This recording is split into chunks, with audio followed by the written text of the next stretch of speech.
Welcome to Archangel Revelation and Prophecies 444. I'm Yet, your host.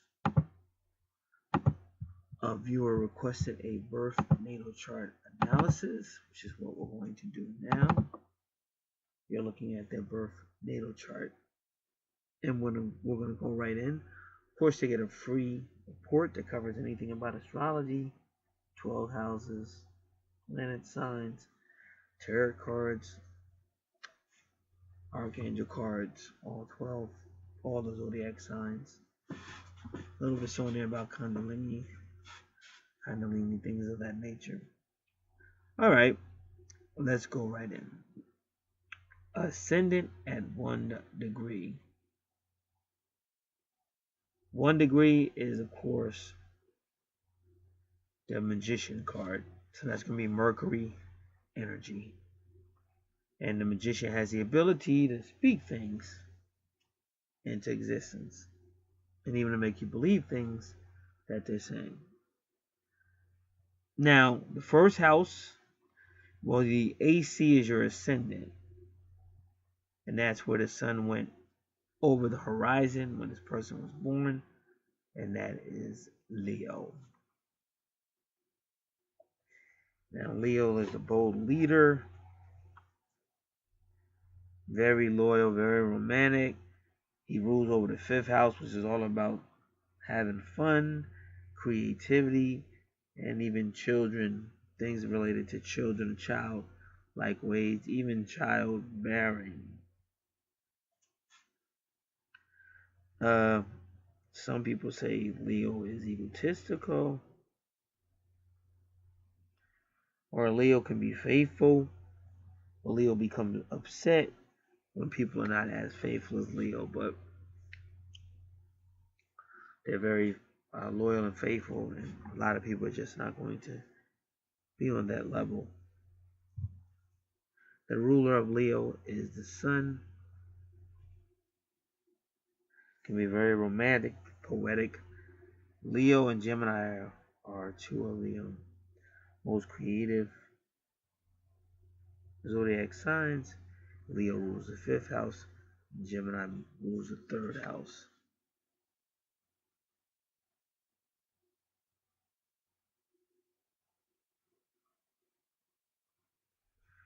Now we'll continue to go. 2nd house has Virgo in the 2nd house. The 2nd house is your money, possessions, and value system. And is ruled by Taurus. But now you have Virgo in the 2nd house. Virgo rules the 6th house, which is the home. So therefore, the 2nd house has now become a connection with the home, which we'll look at. So this is a very earthy 2nd house because of Virgo and Taurus energy. Now, Virgo is very good with finding details. Virgo can see things that no other sign can catch. Virgo and Libra have one thing in common in the sense that they both can go into an idealistic world. But our world is not idealistic. Our world is realistic. So what happens is, for a Virgo, they can be somewhat critical. And they have like a dry sense of humor where they'll call you out, talk about you, or bring up your faults. But they don't like it when you do the same thing to them. Now, Virgo also deals with health, healing, any type of service, the home, daily activities, daily duties, small children, and small animals. So this person's money will be directly related to that Virgo energy, but probably even the 6th house, since Virgo rules the 6th house.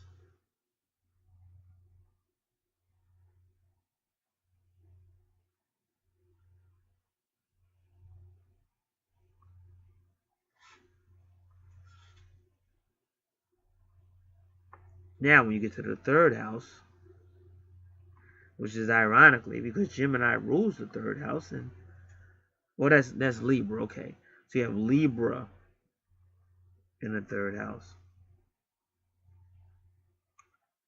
Now Libra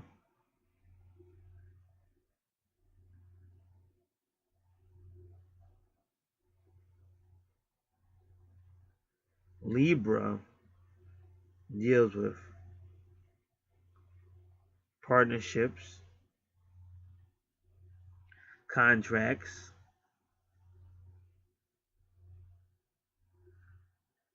agreements, relationships, the law, justice, anything related to courts, open enemies, and I believe even cemeteries.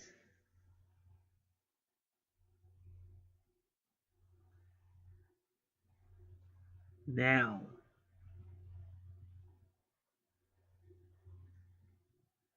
a lot going on in that third house.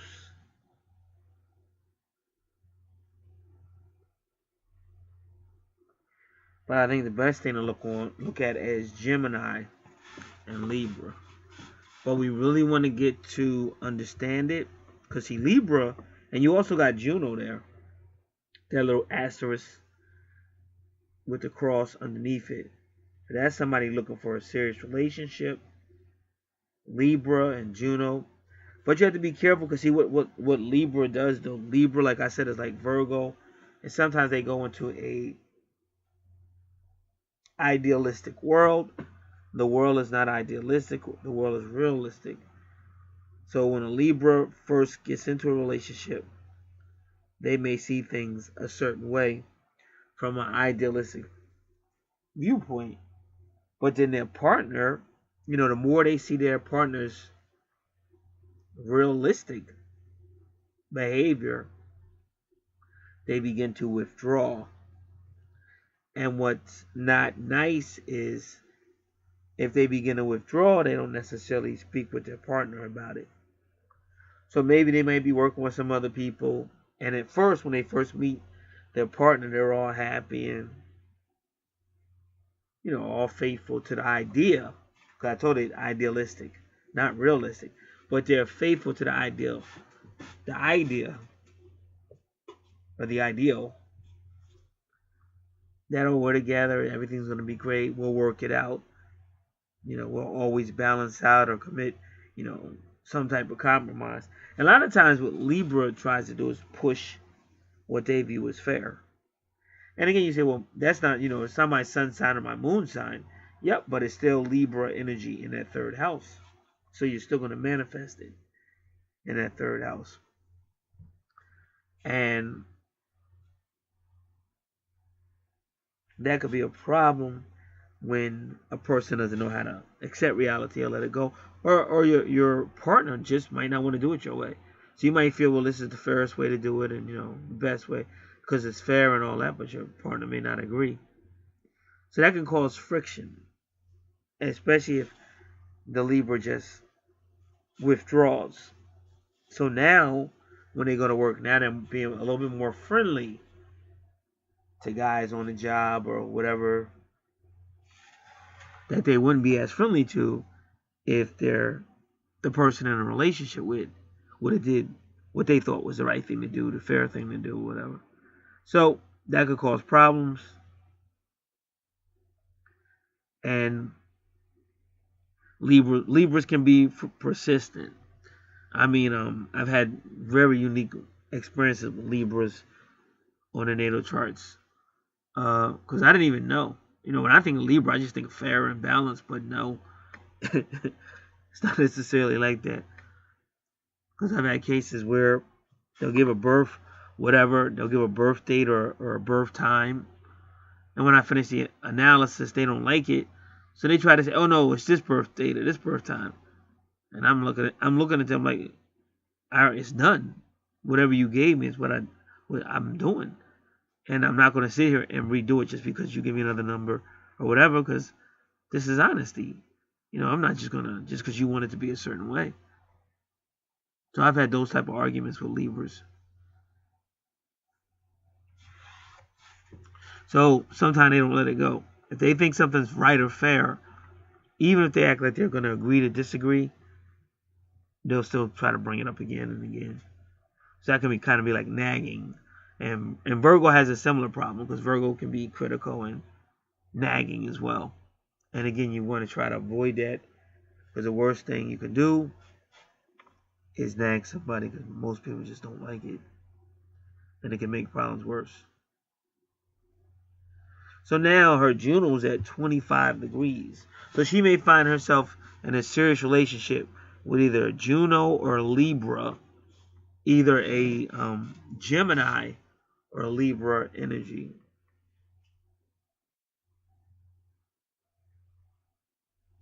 So we want to look at that 25 degrees.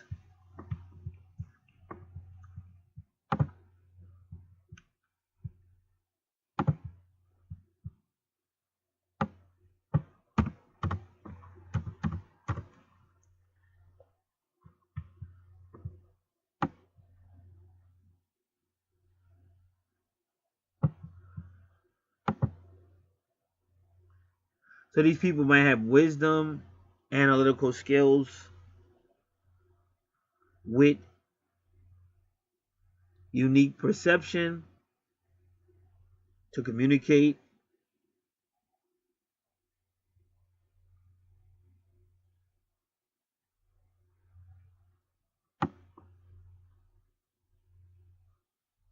So 25 is going to be the analytical or intuitive and a diplomatic person.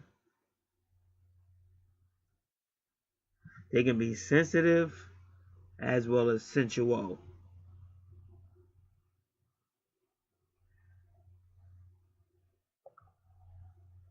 They can be introspective, spiritual,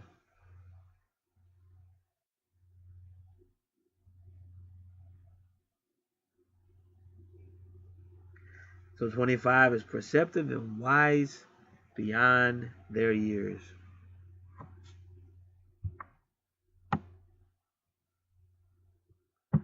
'25 can also represent the law.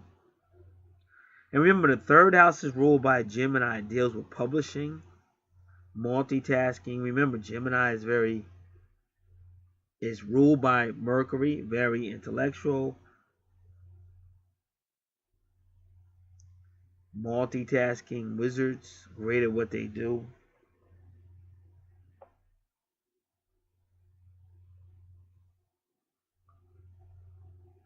Very creative house with Gemini.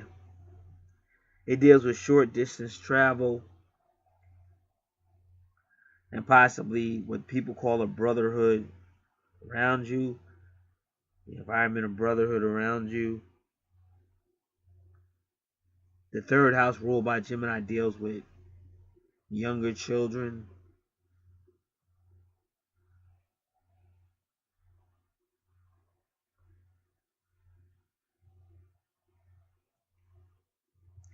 And again, publishing, communications. But the number 25 also deals with the law. And again, when you see that with Libra, then you have to take that to mind. Could be some type of legal situation in regard.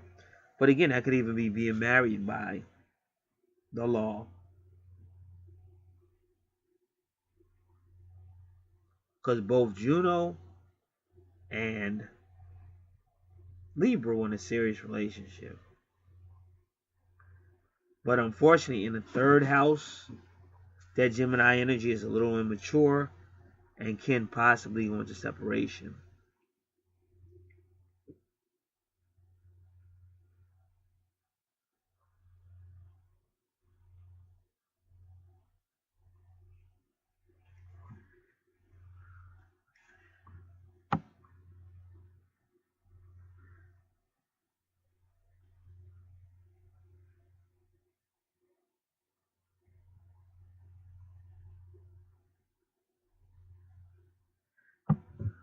A person with 25 degrees will like philosophy, psychology, metaphysics, other fields of science.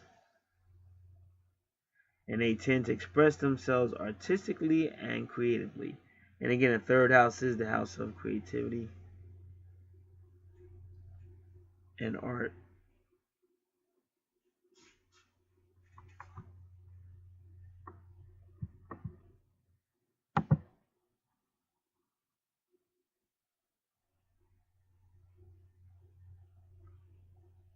But now here you go with Mars and Libra in the third house at 29 degrees. 29 degrees is the karmic degree, analytic degree. This is when something booming is going to happen. It's 29 degrees and 16 minutes. But the number 16 is the Tower card. That again is Mars energy. And that means it's some type of thing that goes down and then comes back up. So they may face relationship issues that take them down and brings them back up. And then maybe the second time around, they'll work through it, stick together.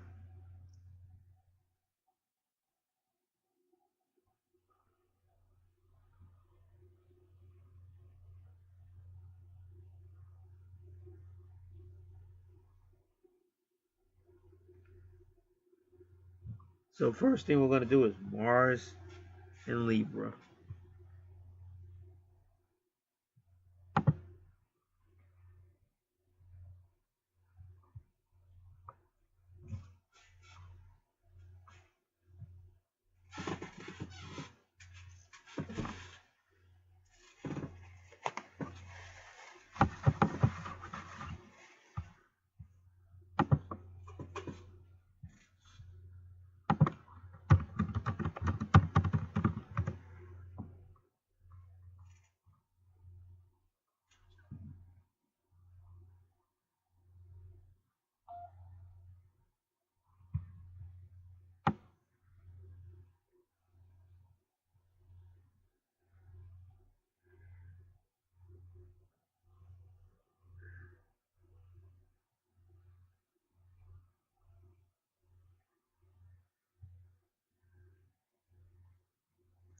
Okay, I'm just seeing which website we're going to look at.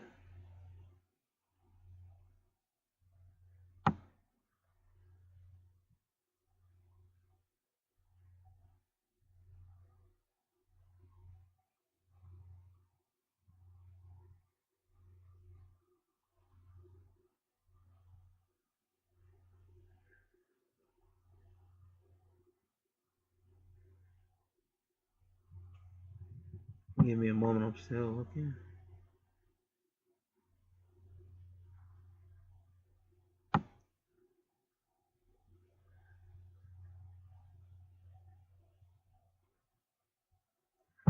This is called Good Golly Astrology. Mars and Libra.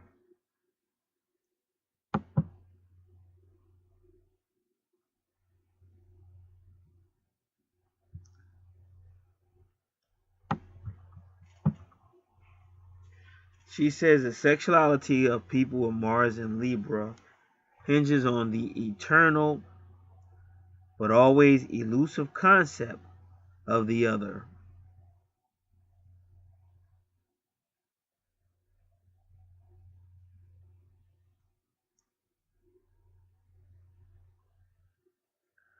For most of us, the other is just a person we happen to love. That individual who is willing to put up with our imperfections and stand by us through the good and the bad times.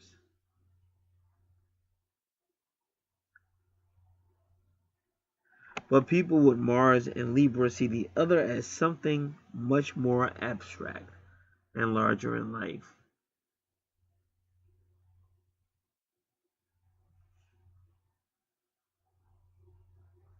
For them, the other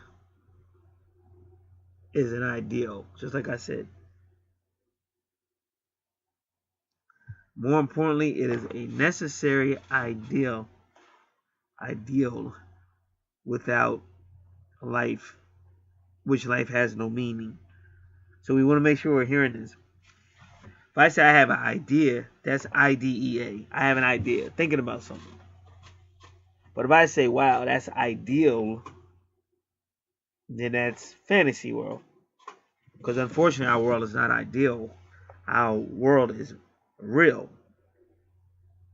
And most people use ideal to sell you something that ain't really going to be what they say it is. Whether it's religion, a product, whatever it's going to be. But they use ideal to get your interest.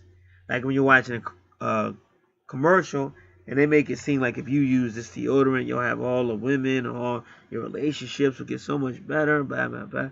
Or like when they're selling beer, like, oh, it's like the party starts as soon as the beer opens, and it's so great. Everybody's having fun just because you brought this beer and opened the bottle. So all that's idealism. It's not the real world. And see, idealism is a sign of immaturity if you take it too far. And this is why in your third house, which is about short travel, short distance, it's immaturity. So like if you see Gemini in the 10th house, that's a person who's going to have many part-time jobs. They can't keep a job. They never had a job for a long amount of time.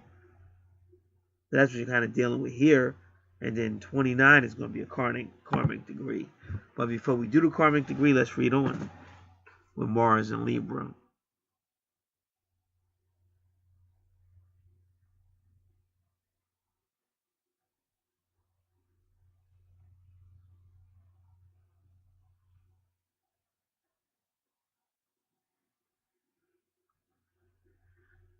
So now,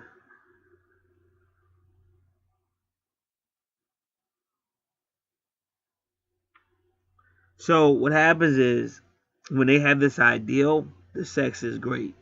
Like I said, when you first meet somebody or whatever, and you start arguing yet, didn't start getting on each other's nerves yet, it's like the sex is off the hook. But that's based on the ideal.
So with these people, Mars and Libra, again, it's that perfect love stuff.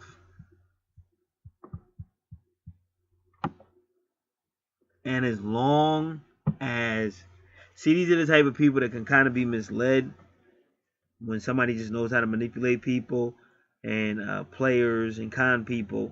If they can make this person feel like, oh, this is the perfect lover, like I said, sex gonna be great, any way you want it, anywhere you want it, all that stuff. As long as they're kept in that realm of idealism. But the moment the reality starts to seep through, and you know this person isn't what they thought they was, then that's when things start changing.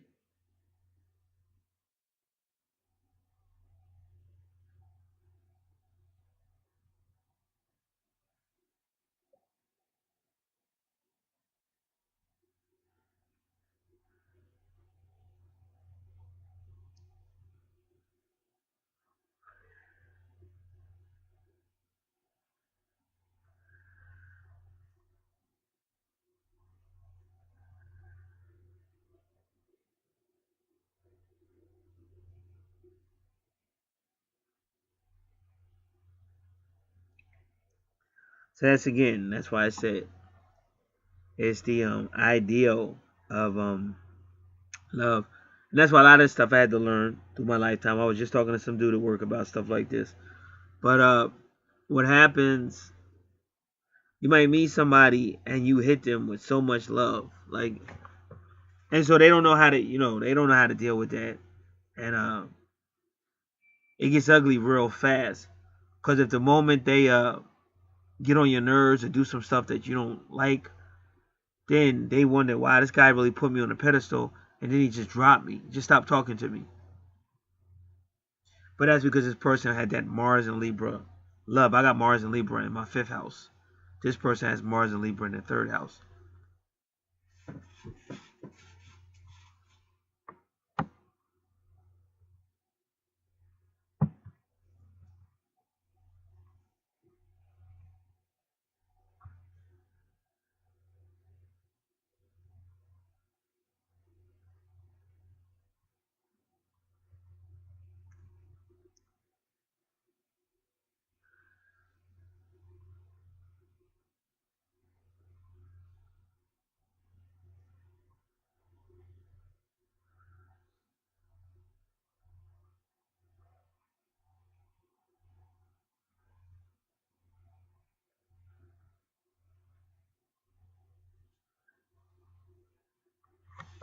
All right. So we have all that.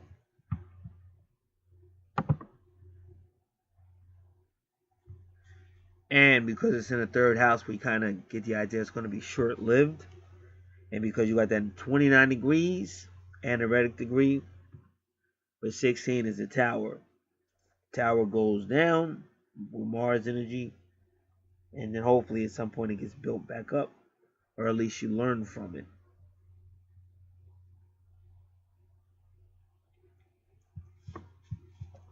So now we'll look at the aneretic degree. And it is a karmic degree as well.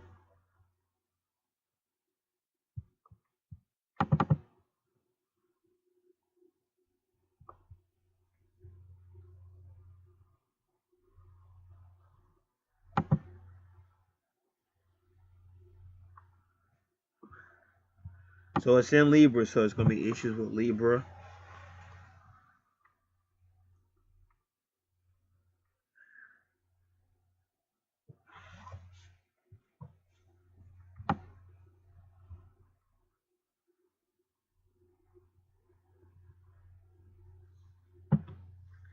'25, 29 degrees Libra.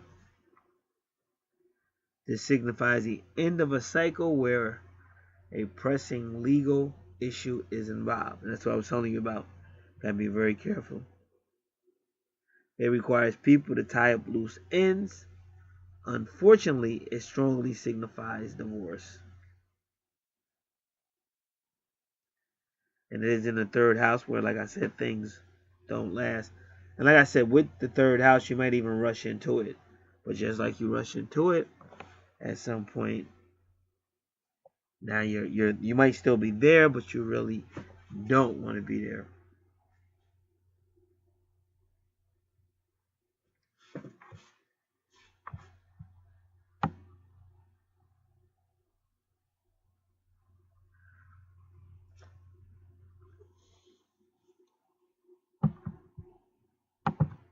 And also, we must remember that the Juno's at 0 degrees.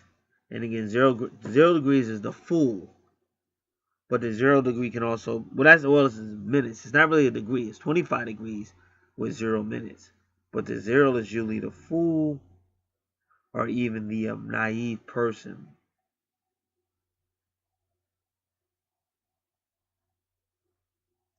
And if we do view somebody ideally, that is being kind of naive.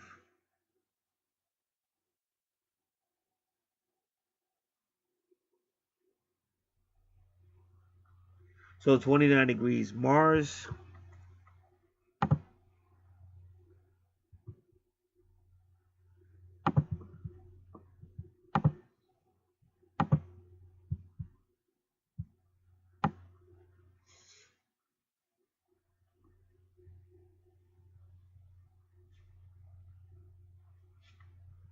So Mars represents energy and desire. Therefore, 29 degrees Mars signifies too much energy or too much or too little energy. So this degree, 29 degrees Mars, can indicate health issues that are not easily recuperated, and it emphasizes too much or too little sex. And we already learned, as long as that person feels ideal about the situation, sex is going to be great. But if they start to feel like, oh, this isn't how I perceive a relationship, or it's just not going the way I thought it should go, or whatever, then the sex won't be as great. But anyway, 29 is going to be some type of shake up. And it's 29 degrees, 16 minutes, but 16 is the Tower card of the breakup.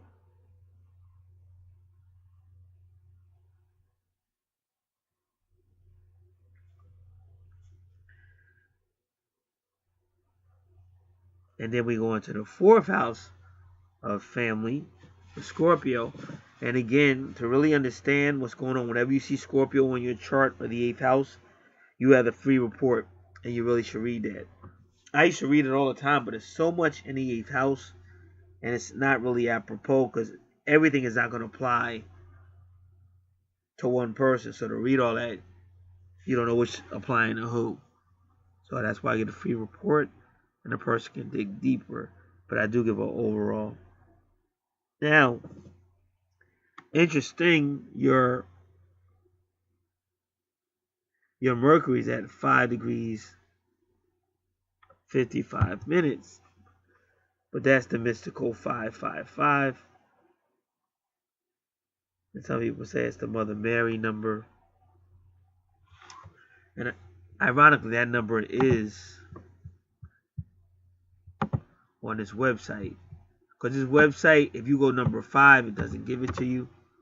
But it changes into 555. So we're going to read it.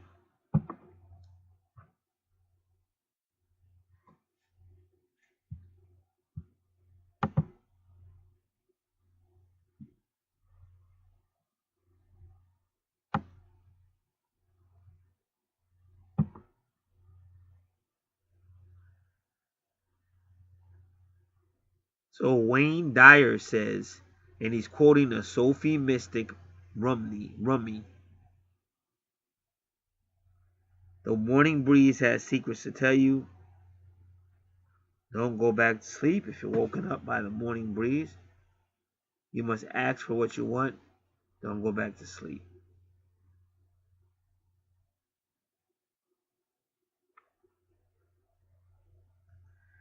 Spirits, and this is still Dyer, he says, spirits inform all of nature and can communicate with us a variety of ways.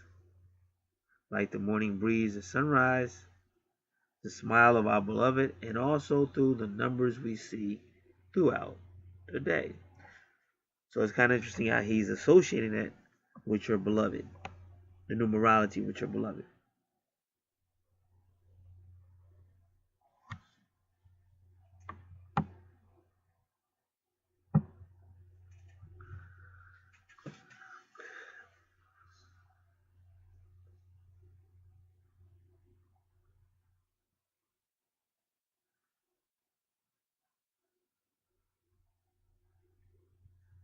So he said to understand 555, you have to understand number 5.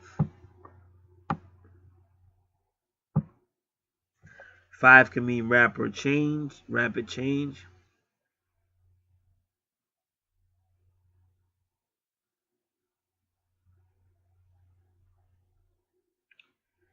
And they say 5 can, the number 5 tarot card they're saying could mean rapid and sometimes violent change.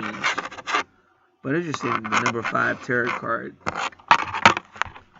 Well, they said Rider Waite. Well, let's go there.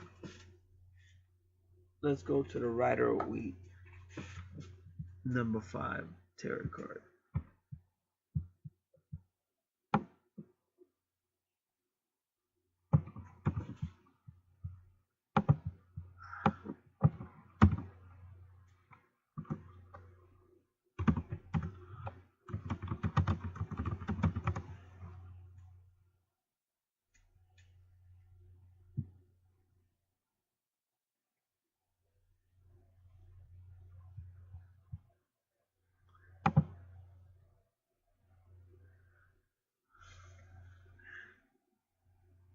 Yep, they're still showing me the Hierophant. So I don't know which card they're talking about shows a violent change, because the number 5 Hierophant is Taurus energy, and it's really about the Pope or the Hierophant. But I guess there is a number 5 Rider-Waite card that might denote violence or rapid change. But it's not this. It's not the Hierophant. But it's still Hierophant energy of Taurus energy.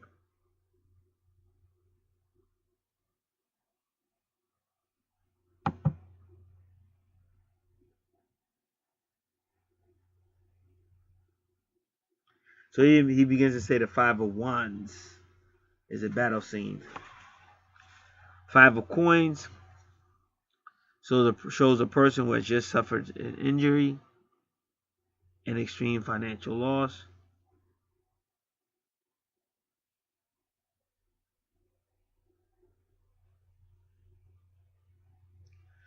So the number 5 can represent rapid changes that may be good, but they may not be. So now they're saying 5 can also represent free will and personal freedom. So number 5 is announcing that change is coming.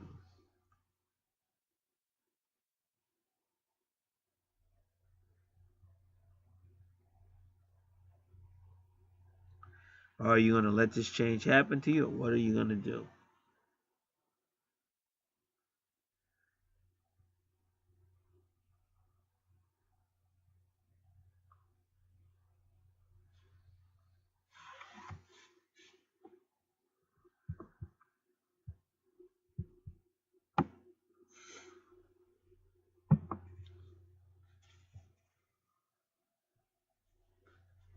So now the number 555 is an announcement that a change is coming in your life.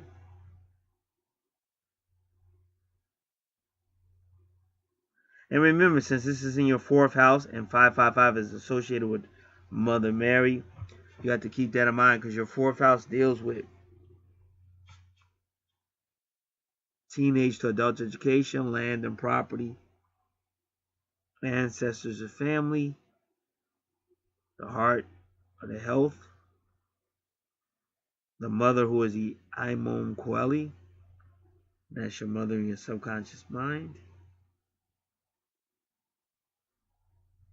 So that 555 might connect to her in some way.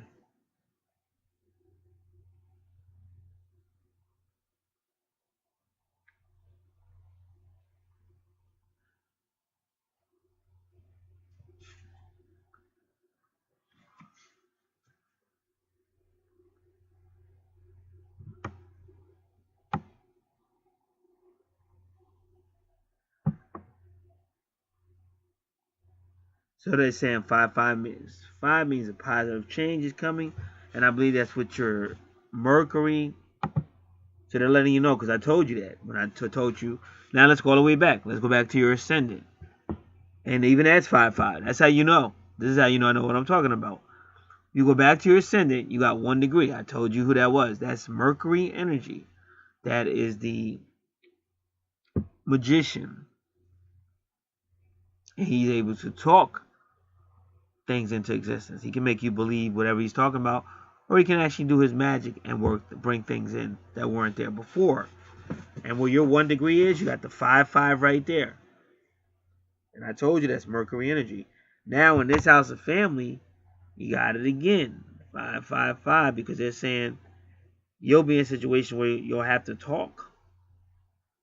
And if you just speak up, it'll change everything. And I try to tell people that, because a lot of times females don't speak up, and sometimes shit goes to hell because they won't. They might be with a guy and maybe they do something, and now he's pissed off or whatever, and then she gets mad because she don't like that he's mad, but she's not looking at what happened. Like, if you did something, and I've seen cases where females have refused to apologize, even if they was wrong, because they have some crazy idea that they just unconditionally love me, just unconditionally love me. But that's just not realistic. That's like stealing from a store and then telling the police officer, "Look, Just forgive me. Nobody's perfect.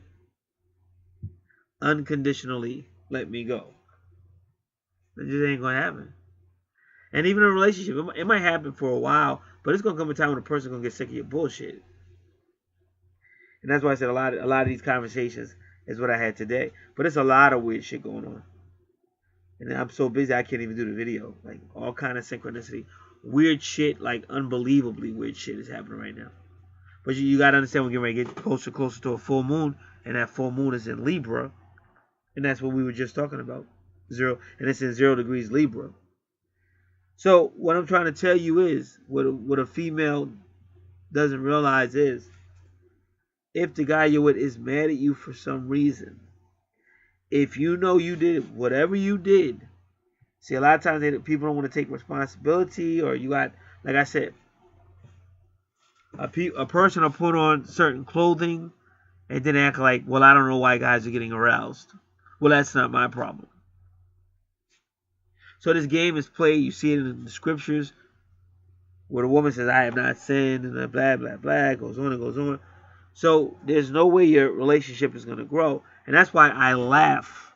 Because I say this person wants an ideal relationship, but they're being very crappy about it. They're not even ideal. So how would you want an ideal relationship when you're not even ideal? So this is stuff we go through in third dimension. But what her Mercury is saying, and remember it's right next to the sun.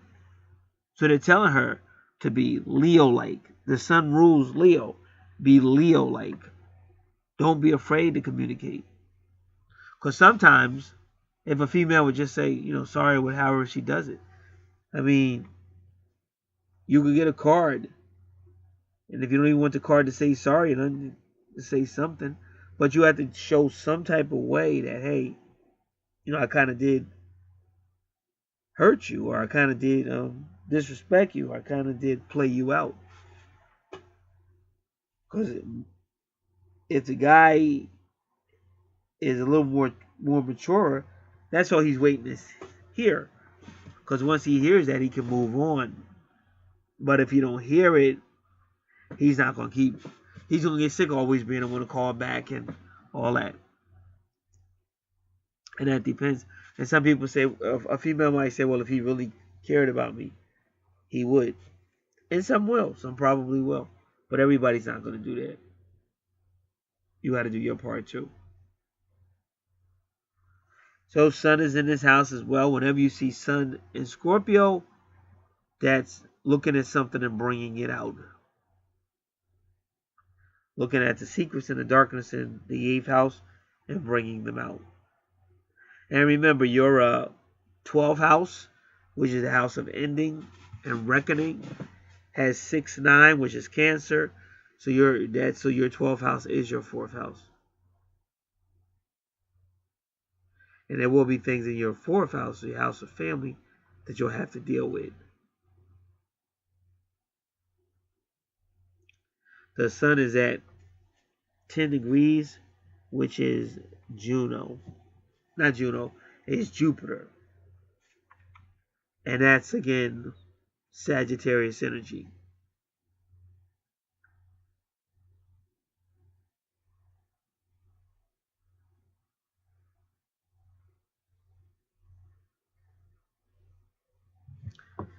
Oh, and also in your 12th house, you have it again. You have Jupiter, ironically, at 10 degrees, and that is the World card.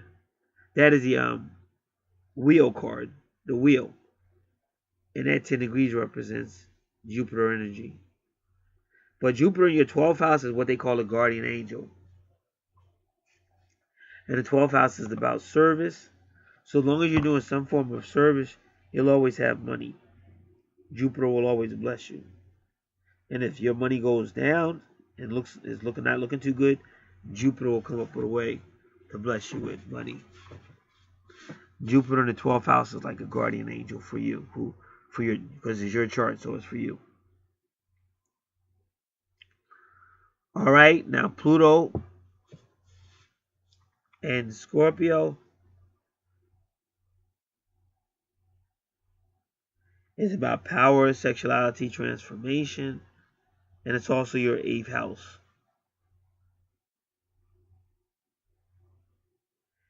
So I would kind of advise you to read this,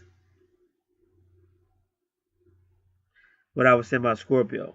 But now you got to read about Pluto and Scorpio. But it's all about transformation. And then Juno's there. Because Pluto at 14 degrees is Temperance card, which is Sagittarius energy. So these people will have higher powers.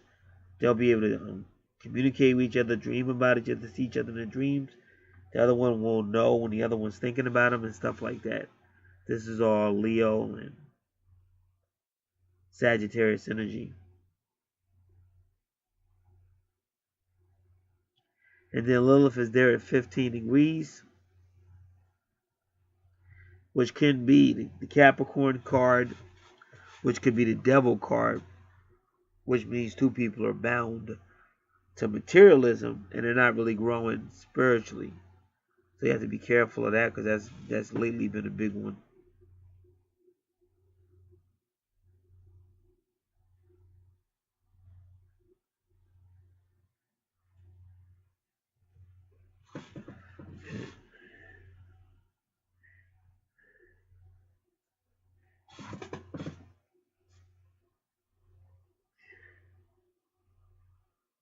Now Lilith is there because, again, Lilith wants to be respected. So that's what that's all about. And notice how she's 15 degrees, 33 minutes. But I tend to say, especially with Scorpio, 33 degrees is like a secrets, because Scorpio and Pluto love secrets and stuff. But 33 degrees could be some form of Freemasonry or some form of secrets. It could even be an Eastern Star female.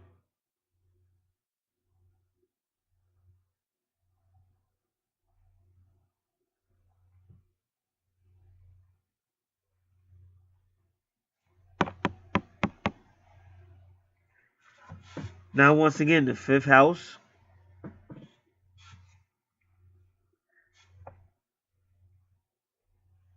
is Sagittarius. Now, Sagittarius can be, the 5th house, Sagittarius is all about the higher self, higher courts, long distance travel, person's in-laws, philosophy, psychology, different sciences, religion. Now, we already showed you how when you're dealing with Sagittarius and Leo and all that, you could be dealing with psychic gifts, things of that nature.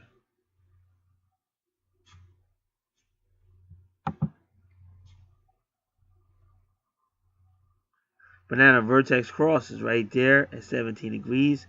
So this is going to be a karmic relationship. And at 10, 17 degrees, 10, again, goes right back to that Wheel of Fortune, Jupiter energy.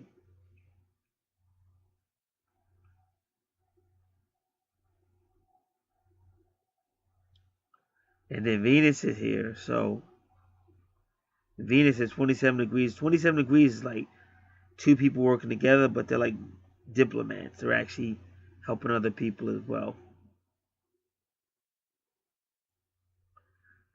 So I think the whole Leo energy, fun energy, romantic energy, youthful energy, childlike energy is what's going to really help this person in her relationship. Like, for her, it's important to have that whole Leo energy going on in her life.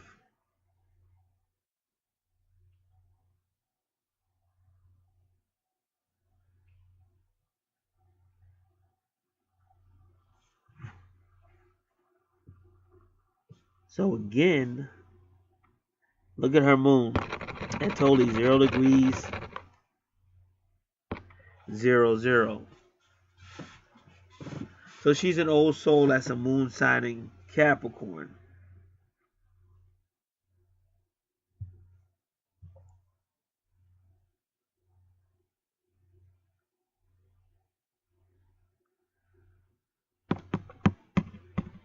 And again, that's the 6th house. So her Virgo energy is going to be very earthy because you're dealing with Capricorn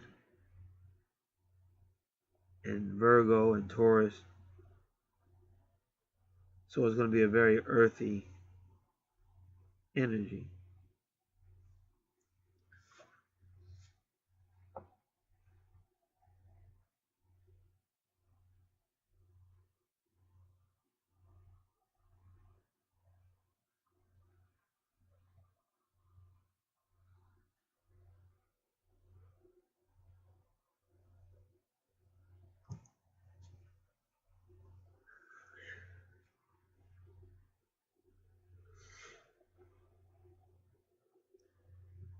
And now Capricorn in the 6th house, because the 6th house is all about home and things like that.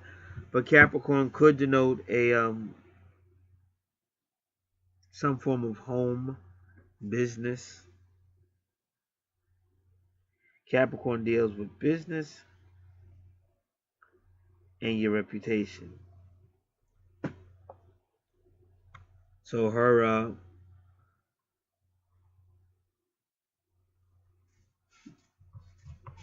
6th house and her 2nd house and her 10th house are all earthy energy.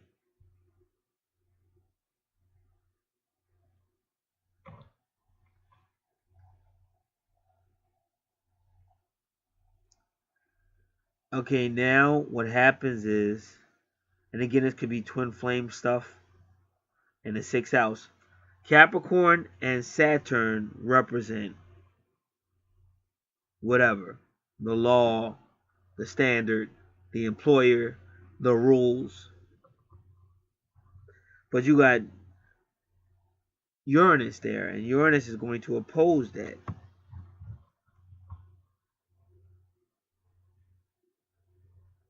And remember, that's a stellium. Your 6th house is 4 planets, because astrology counts the moon as a planet, and you have Uranus, Saturn, and Neptune. 4 planets. So what's going to happen in your 6th house of service or daily activities or whatever, it's going to be some type of upset, and it's going to be replaced with the idealism of Neptune. And again at 10 degrees. So your wheel of fortune or your 10 degrees seems to keep popping up in harmony with some type of upset.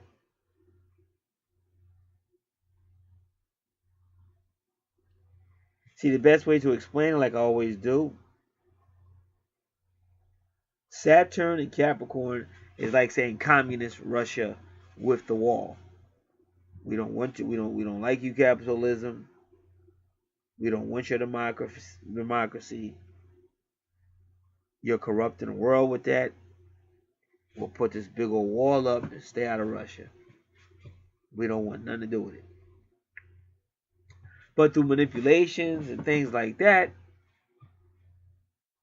and that would be Uranus, all of a sudden the wall comes down, which shows allegedly an end to capitalism in Russia. And then the first thing they put up in Russia, mainstream, the first thing they put up is McDonald's. And McDonald's, especially back then, was like the epitome of American capitalism. So that's what's going on in your 6th house. Saturn and Capricorn. Well, I'm an old soul and I'm rigid and this is how it's going to happen. But Uranus is saying no. And Uranus is going to challenge that and overthrow it. And then Neptune is going to set up more fantasy, more idealism. And this is why I keep saying Neptune rules Pisces. So you're going to be having all this kind of things going on in your, wherever Pisces is, but also in your 12th house.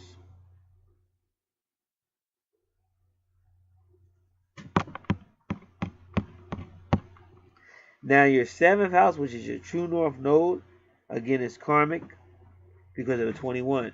So that's still Saturn energy. and it's karmic. But before we leave your 6th house, at 20 degrees, you see Vesta. Now, a lot of, like some people say, when you see Vesta with Capricorn and Vesta with Saturn, this is a person that'll do anything to get what they want. But for me, whenever I see Vesta around Capricorn or Saturn, Vesta doesn't like abuse or any form of bullying, or she doesn't like a lot of male energy. So Vesta shows up to make sure the male is acting in a way where the female is not being threatened or bullied. And if that is the case, then Vesta could take some type of action if she wanted to. And Vesta also can mean incarceration. So you see Vesta at 20 degrees, which is the Pluto card or Scorpio energy. And Pluto does basically mean time to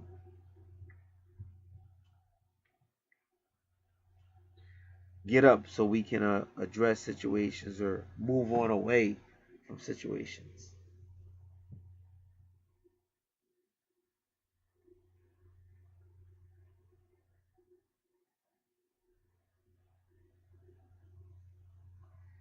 So Aquarius in the 7th house, we already explained what's in the 7th house. So now we're just gonna call it relationship. But Aquarius don't need your idea of a relationship.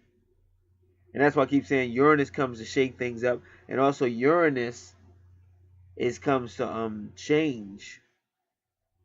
Because after Uranus shakes up your 6th house, you're not going to see it from a Capricornian viewpoint no more.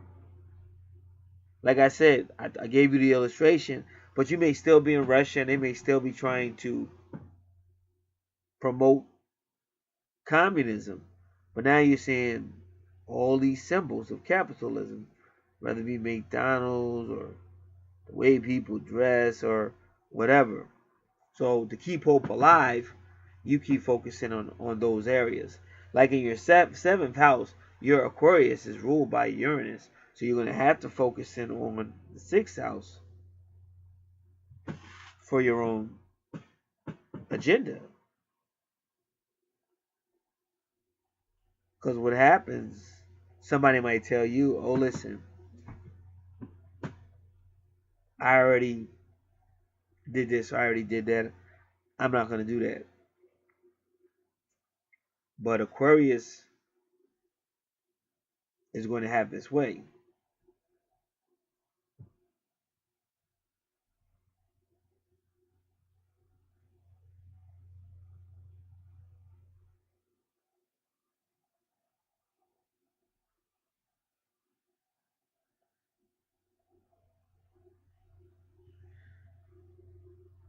And also Aquarius, they still like their freedom. So somebody might think, oh, I'm dating an Aquarius and boom, boom, boom. But Aquarius may not like somebody calling them a lot or saying we gonna do this, we. Because Aquarius may feel like, nah.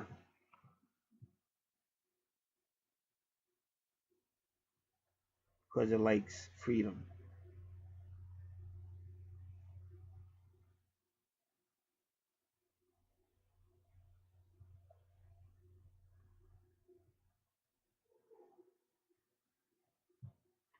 So your true north node is like your life purpose, why you're here now. And like I said, it is going to be a unique relationship.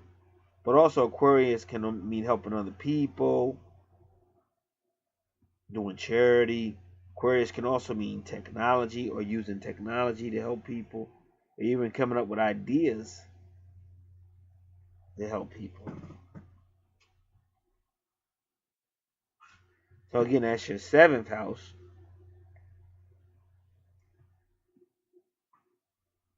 Which is we.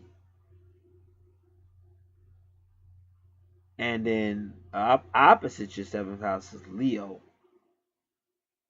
And Leo says, I will. But Leo's got to do whatever he feels coming, or whatever the case might be. But it seems like the universe is saying this person has got to speak up more and be a little bit more aggressive about what they believe. And when I say sometimes, you have people that think this is some type of bubblegum astrology, and they'll want to get your chart updated, but they just start coming up with all these excuses. And sometimes they're really eager in the beginning, but that's what I keep trying to tell you. None of this can be based on idealism.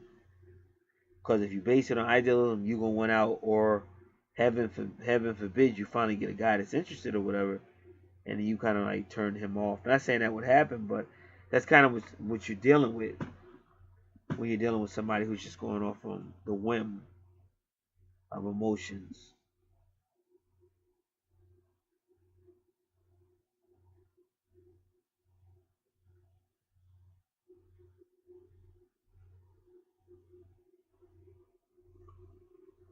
All right.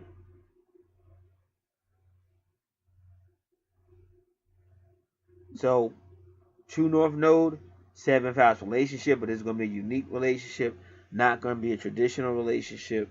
And I'll say it again, in Aquarius like to have their freedom, so they don't want somebody calling them all the time in the 7th house, or trying to kick it and trying to make the situation more serious than it can be at that time.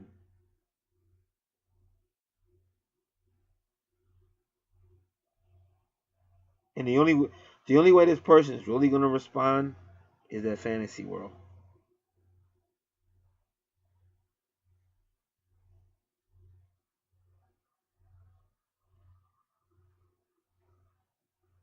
So that's the True North Node in the 7th house. You go right across. First house, Leo. So that was a past life, Leo. But now they want you to take that Leo energy and use it in your relationship, because they're leaving it up to you. It's going to be your gifts, and your gifts of communication. And Mercury is also thought. And it's up to you to kind of get it to where it needs to be. And that's why I be trying to tell people everything's not traditional. We're not old school no more. And also, that's why you get your natal chart, because all this information is on it. Because if you don't know it, you're going to keep making the same mistake, which is why you go into separation, or you both fall off, and then maybe years later you want to forget why you fell off, and you want to try it again.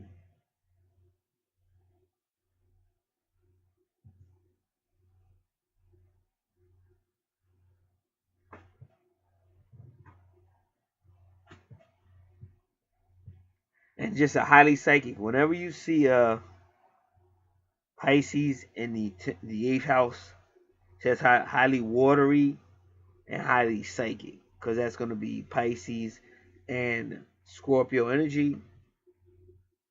And remember, Pisces rules the 12th house, so your 12th house is probably going to be very Pisces, very highly psychic, intuitive, infat, other people's emotions and things. And then Juno's probably going to help you with your gifts. That's Jupiter. Planet Jupiter will help you with your gifts and relationships and belief system. And just if you're traveling, be careful, because if your Jupiter is retrograde, so you can have problems with travel, problem with luggage, problem with start and takeoff time, problem with losing luggage. This is all because of Jupiter retrograde. So now you have another anaretic degree, Pallas retrograde. And this is in the 8th house again with Scorpio.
Okay, so let's look at this a little bit.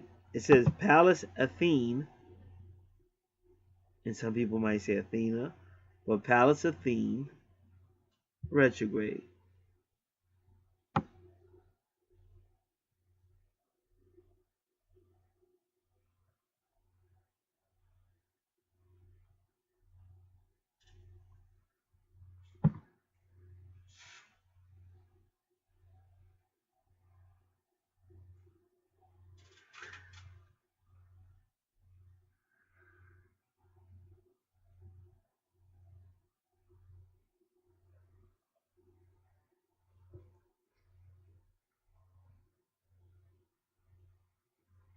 Okay, so I want to give some history on Pallas, especially in the eighth house. This is important because it may be speaking on something this female has experienced or will experience in her life.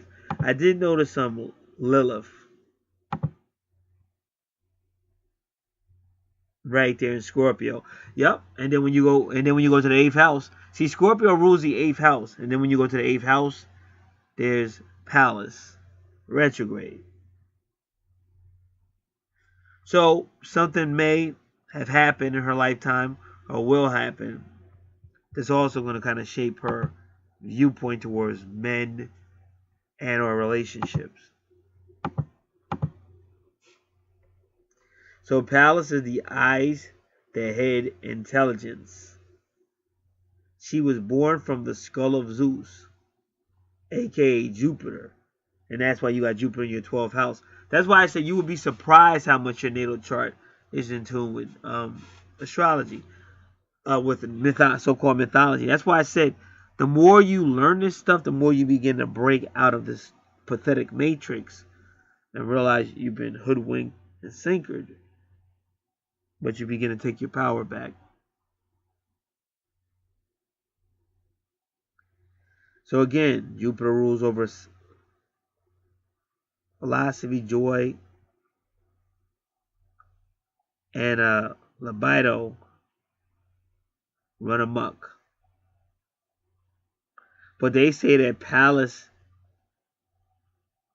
is Zeus's asexual daughter, and she would rather be intellectual instead of romantic. See, now this is taking us back to what we were talking about earlier. Now you get a little insight into it. Fourth house, was it? Yep. And there's Lilith. And that's Scorpio again. So she's saying, listen, whatever happened with her, she's basically saying, listen, I need love.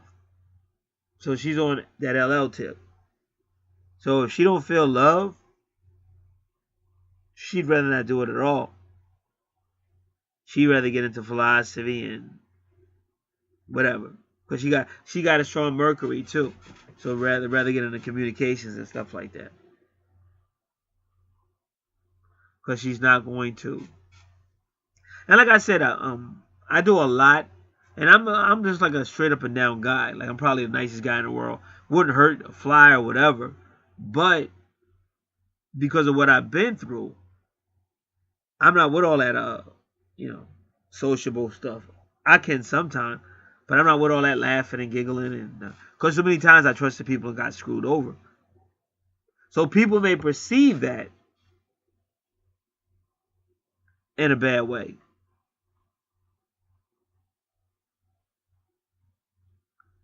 They don't really feel like talking or opening up or whatever the case might be. But the fact of the matter is that may not be the right way to decide. But it's 11:11 p.m. Friday night, and this is Venus's times Friday. But so these things happen, and then sometimes because I work, like I said, I work in retail. So been working more and more, and I've been talking to more and more people lately because I've had more energy, because I've been getting a lot of healing, physical healing. So you learn to smile more, make eye contact, and do the best you can.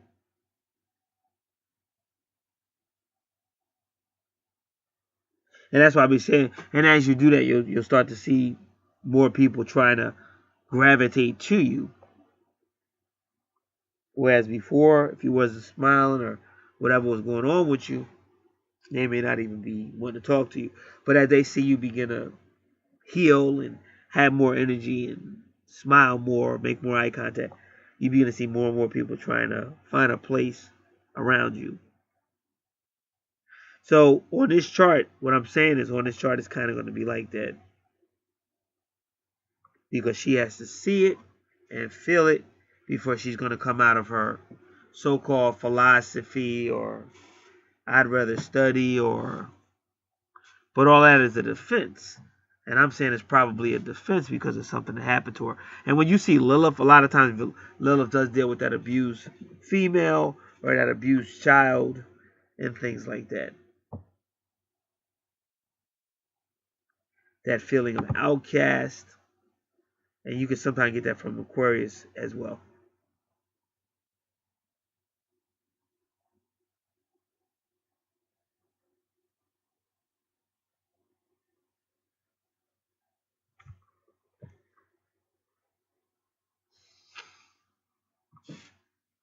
So the Palace is kind of going, same thing I told you about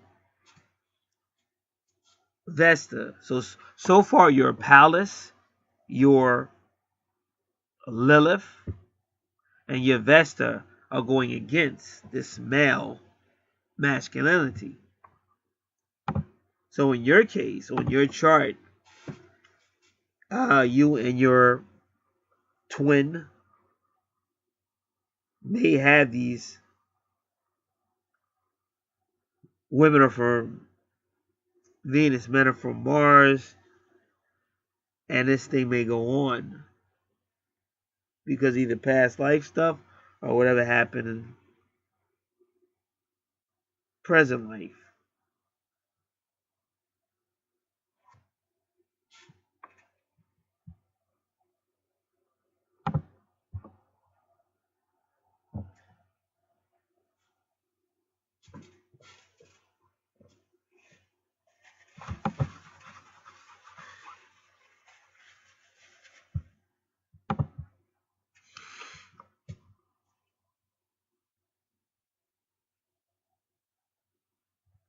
So we're still dealing with Palace retrograde.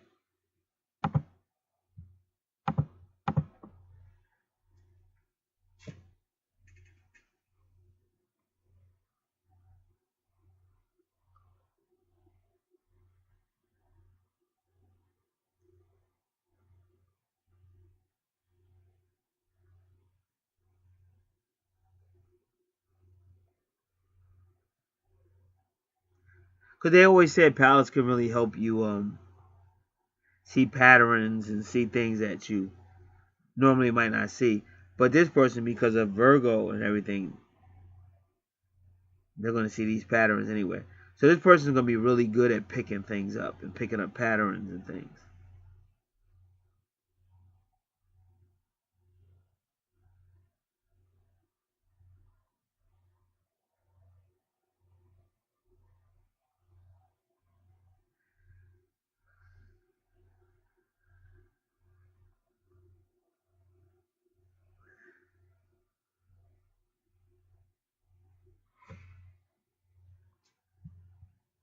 So plus the psychic, the Pisces and Scorpio energy, the psychic energy will help this female as well.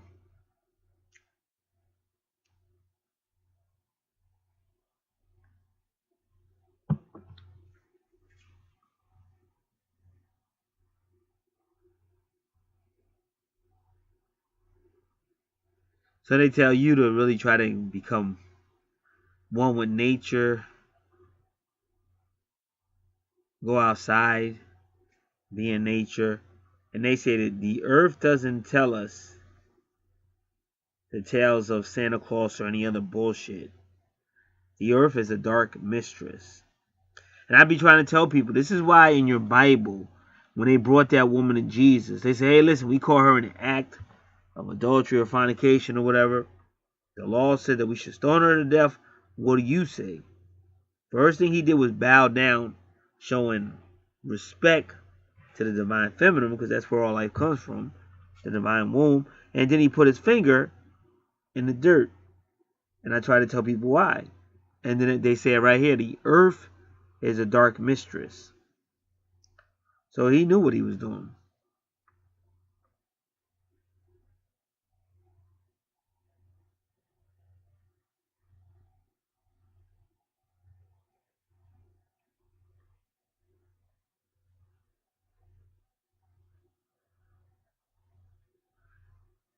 So they're trying to tell everybody to go back, one with the earth, one with the universe. And ironic, the Jophiel card is a Libra card, and she'll tell you to get outside, become one with nature.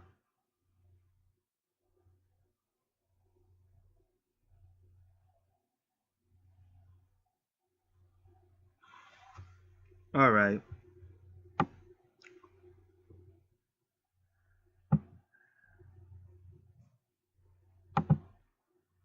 So, oh yeah, which is still 29 now.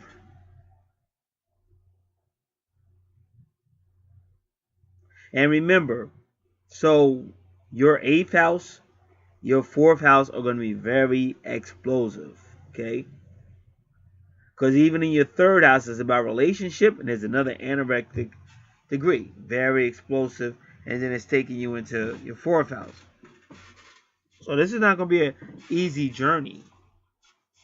Might be very emotional as well, but it could also be very fiery as well.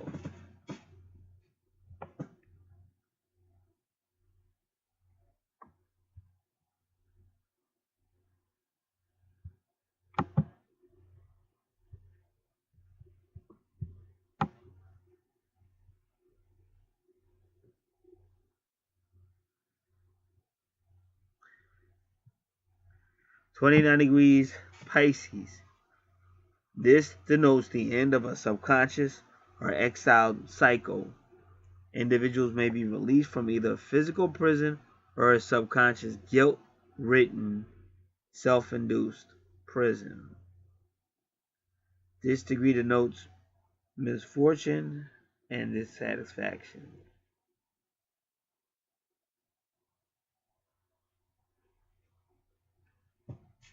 This degree denotes a new life cycle is on the horizon as old cycles dissolve. Unfortunately, suicide or murder is possible with this anoretic degree, 29° Pisces. So you have to be very careful of that. And they do warn about mental problems and things like that when they see a strong Pluto and Scorpio connection.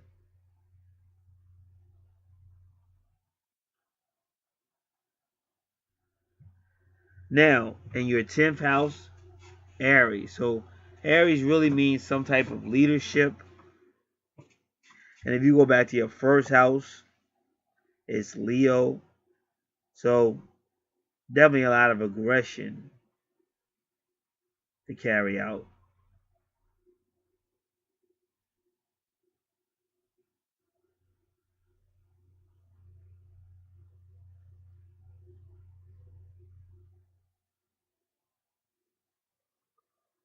And medium quality can also work with your true north node. So you got Aquarius that wants their freedom. Even if they say they want a relationship, they really are going to want that freedom. As time goes on, they might appreciate the person more and don't say it, but at first, you may hear it a lot, especially if you're doing assignments that need that information. So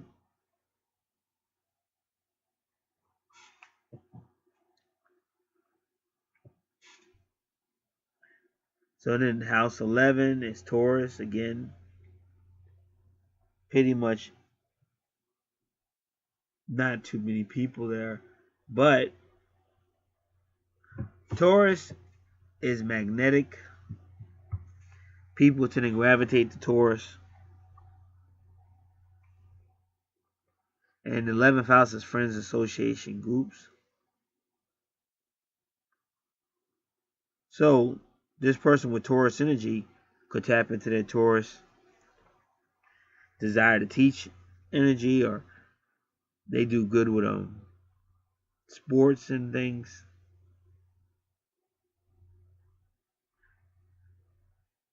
So these are just some ways a person can tap into that Taurus energy.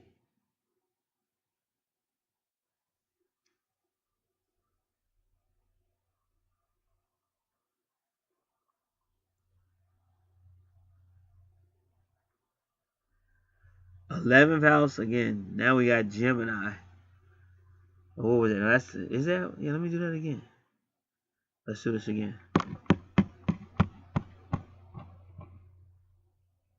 All right, so this was the 9th house with Aries.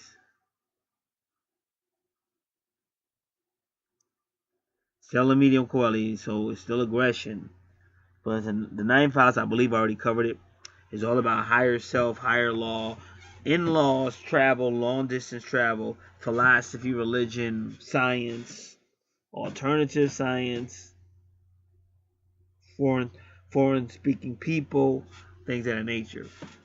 And then that is 18, which is the moon card, but it's also 33, which can denote some form of Freemasonry or even females, because there are now what y'all might call secret, like the Eastern Star or something, that females join. So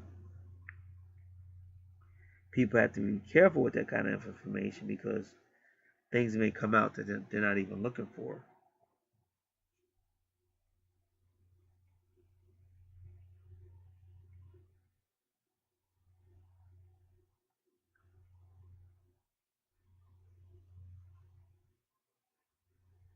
All right, so we did that was the 9th house, not the 10th.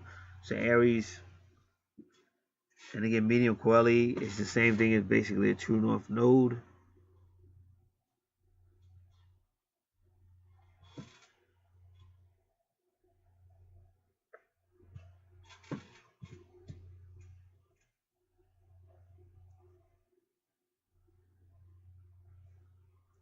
So then it's Gemini.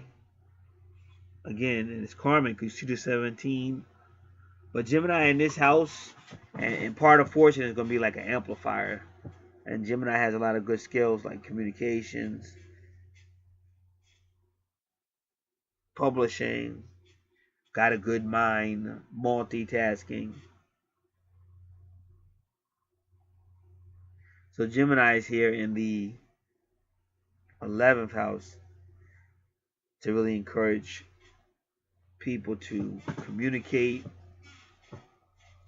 Remember, Gemini and Aquarius are a lot alike, and they both will lose interest easily, and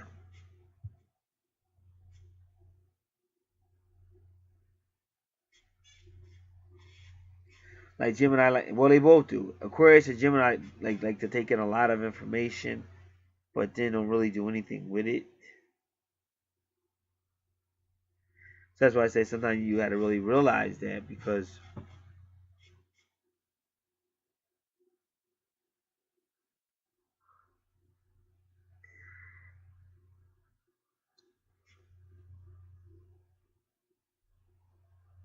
so that was 11,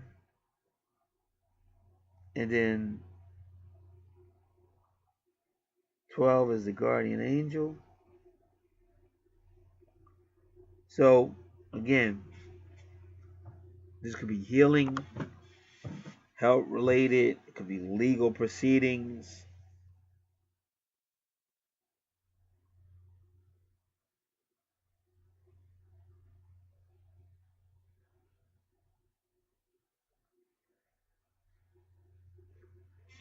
We already told you traveling. We already explained Jupiter retrograde traveling.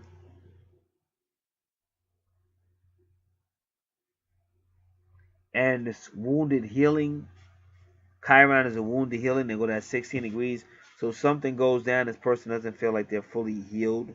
And ironically, it's in Cancer. So it could be the family. It could be their family, but it could also be the person they got a crush on.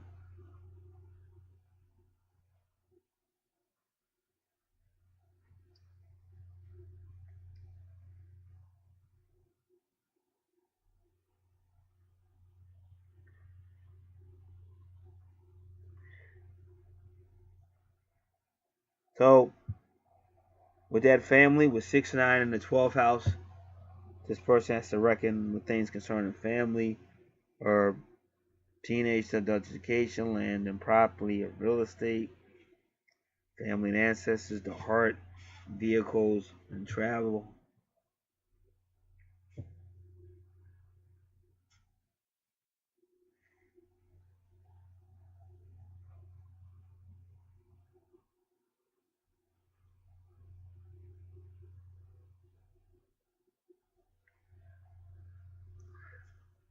So like I said, a highly psychic person. I think it'll be a lot of secrets with this person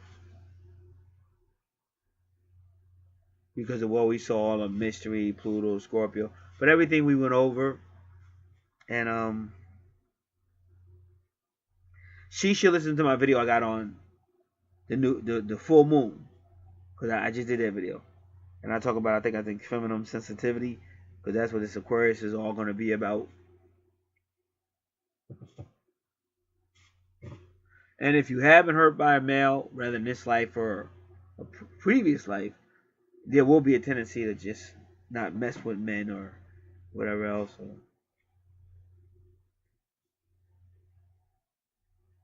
Yeah, so the last thing I'm gonna do with her chart is to see the moon phase that she was born, because we know it's at 0 degrees, and right now this full moon is coming. It's gonna be 0 degrees, so that's why it's gonna be 0 degrees Libra. This full moon is coming, so that's why she should really listen to that information because this is all about female sensitivity.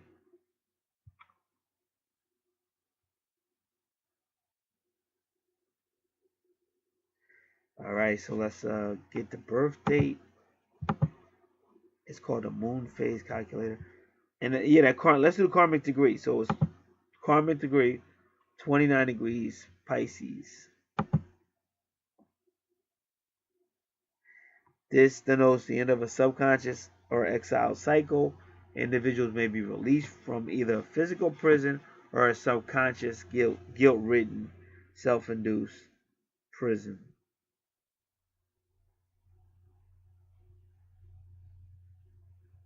This degree denotes misfortune and dissatisfaction.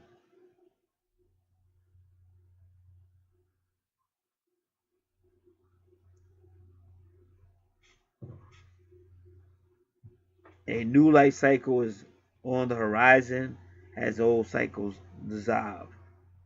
But it says, unfortunately, suicide or murder is possible with this anaretic degree. That's 29 degrees Pisces.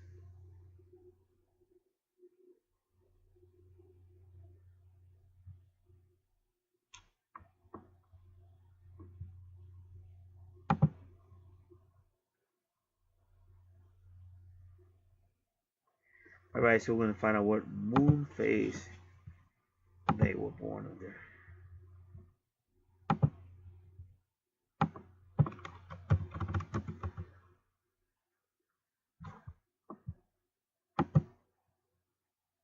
And give me a moment because it takes a little bit to find it.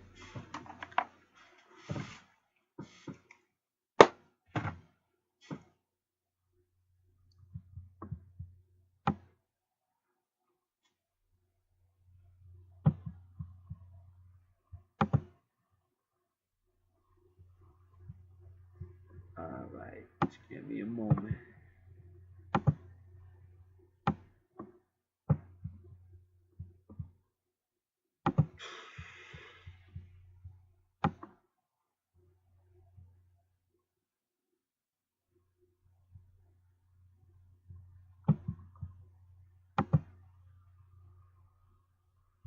All right.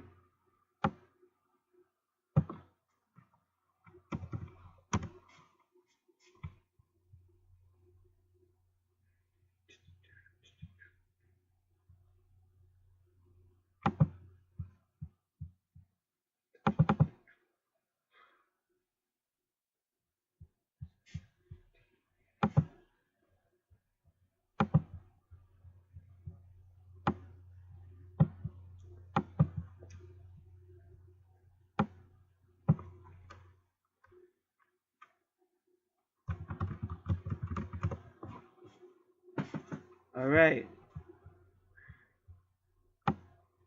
So you were born 3 days after. 3 days after a new moon.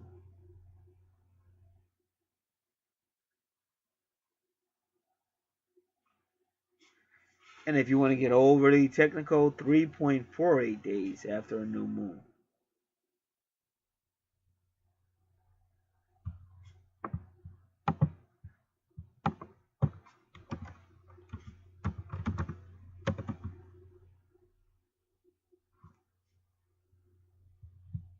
So you got to be real careful because you can't really call it. Yeah, they tell you right there.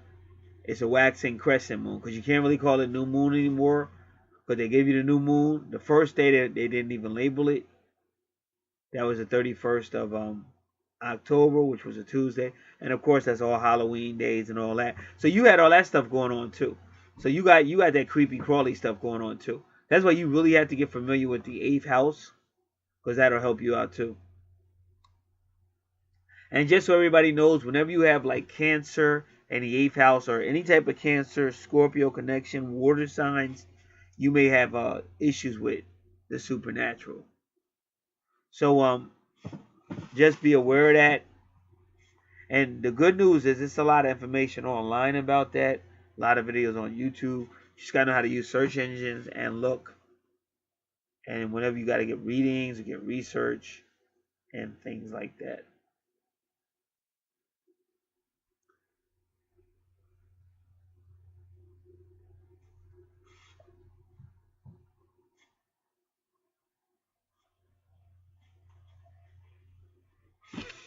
So you're like the resurrection because the new moon was on the 30th of October. 31st it started going into waxing. They didn't call it that, but you could tell that's a waxing moon, just a little sliver. And then the first they started calling it the waxing crescent.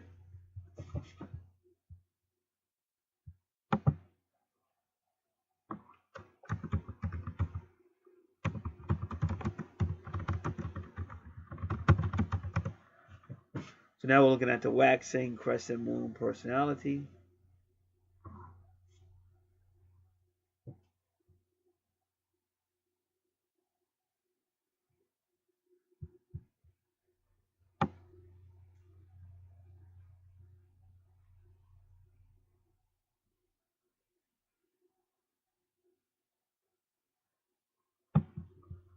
So they say it again, she's born with a strong sense of morality.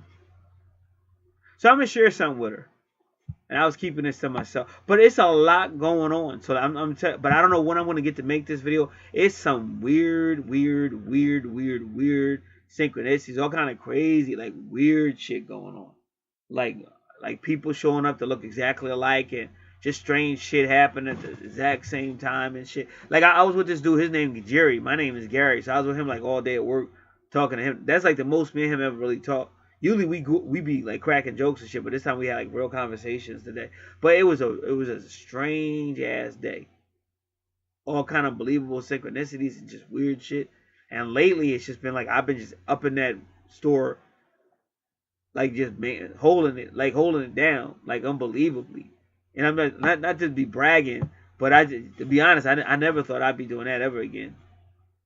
I mean, when I first looked at that job, first I was shocked that they hired me. And then when they hired me, I was like, man, I don't know if I can climb up that ladder, be going up and down that ladder with them boxes and stuff.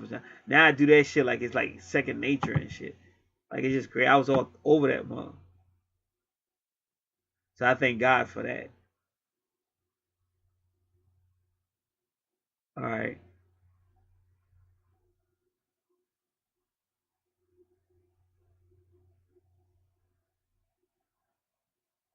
See, this is being difficult.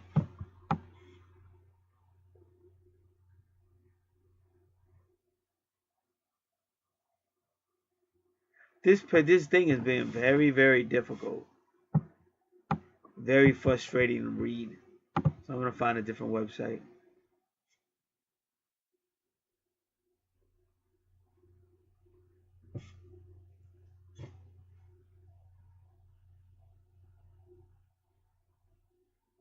So it was a female that came in there. Like, it was just the timing was perfect, and she came in,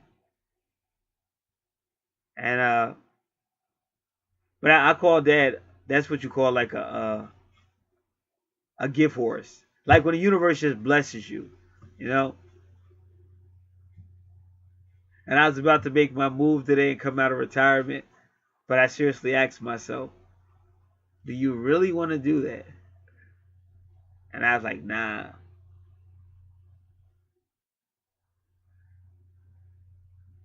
I'll be getting my Sagittarius Aquarius freedom on.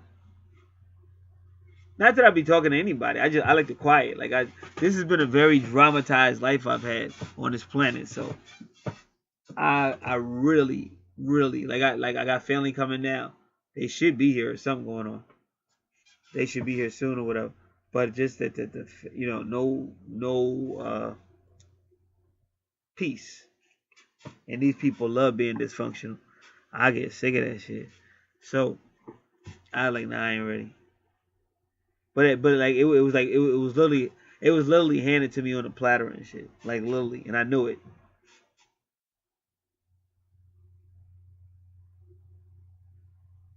She came in, she had a father on the phone, and she is sitting there, and I even got to talk to him and shit. I was about to ask him, yo, can I take your dude out? I'm a good dude. I got a job and shit. I was gonna do it because I get a little crazy, But I thought about it, said nah.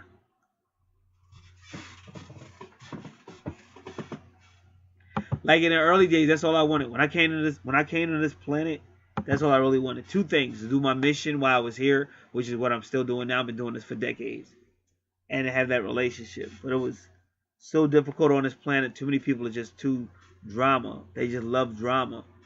That's like to me, that's like the trademark. That's like the trademark of third dimensional planet Earth. Just unnecessary drama. And I'm like, I've never been down with that shit.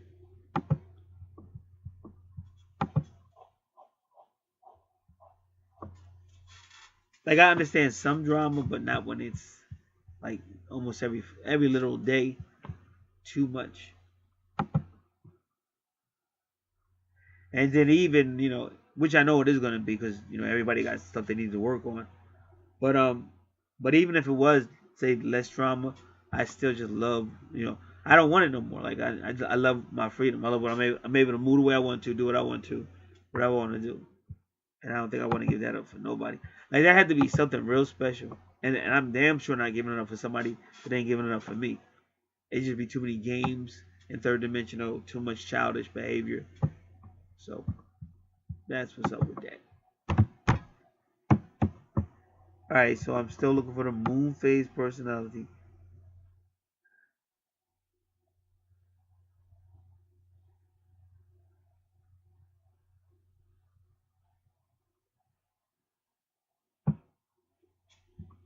Alright, here you go.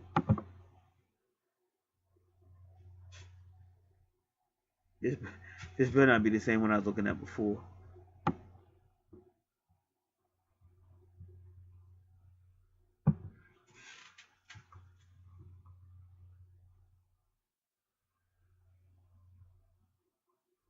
So they said same thing I said about your whole Mercury and Magician. This is an extremely action-oriented person. That's Aries. And that's why that stuff's going on in your first house.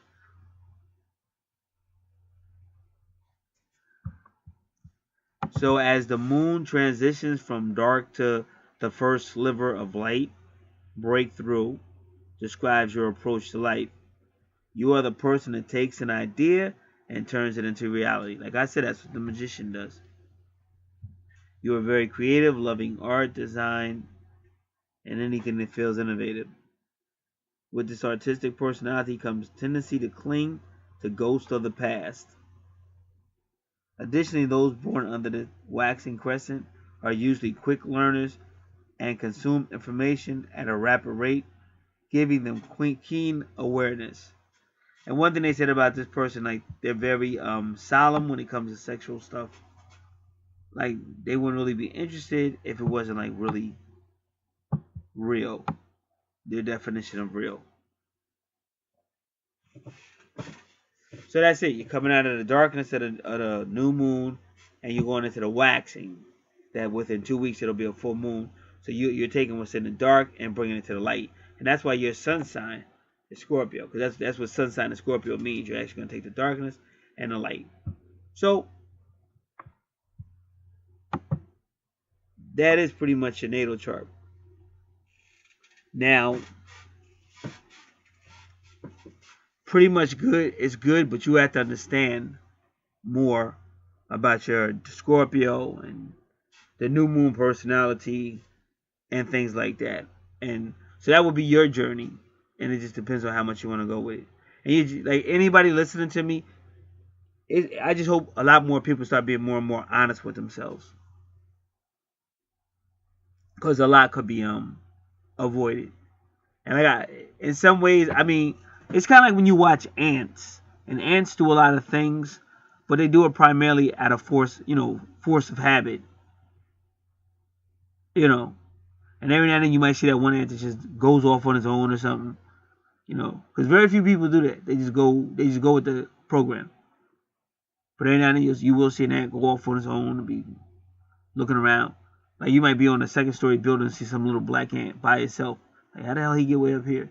But that's because he was willing to take that risk and go out on his own, even if he gets smashed. But you gotta give that little dude credit. So it's my honest belief that no matter what you've been through, like I come up through a very violent background, a lot of just loveless acts by my family, but I've always tried not to let that stop me. So that would be my advice to people. Don't stay locked into something that happened to you.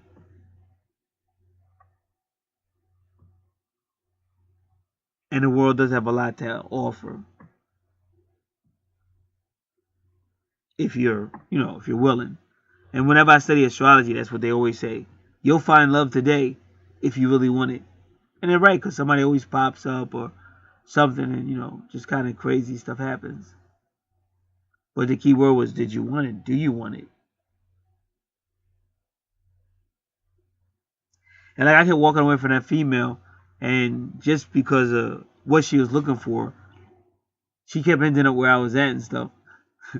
So I did what I often do. Just cower. I just ran to the stock room. I just hid out. I hid out in the back for a while that she was going and shit. Because I knew that was a gift for us. That was the universe saying, okay, here you go. And I was with it. Then I said, nah, not yet. It may happen, it may not. But it's a crazy planet. And then one female came, and I was definitely with her. But me and her had unbelievable chemistry. It was beautiful. Beautiful.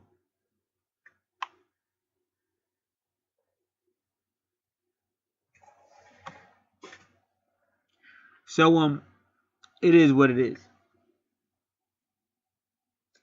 So that will conclude this natal chart. Keep in mind, it's a lot of things going on.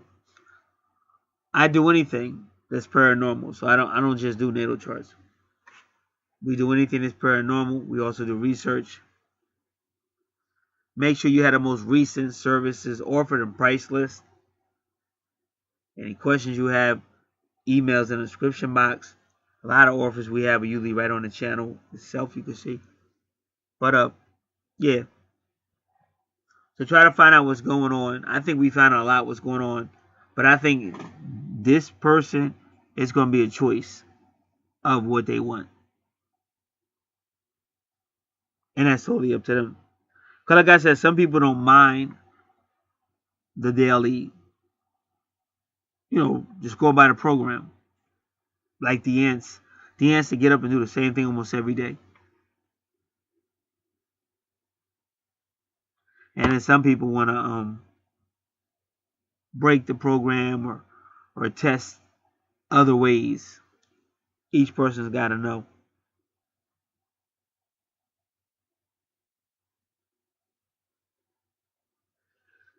And so I think try to be somewhat honest, because even where your Venus is in Sagittarius, and that's what that is. Sagittarius represents that look for truth, looking for your truth or the truth, and sometimes that could be important.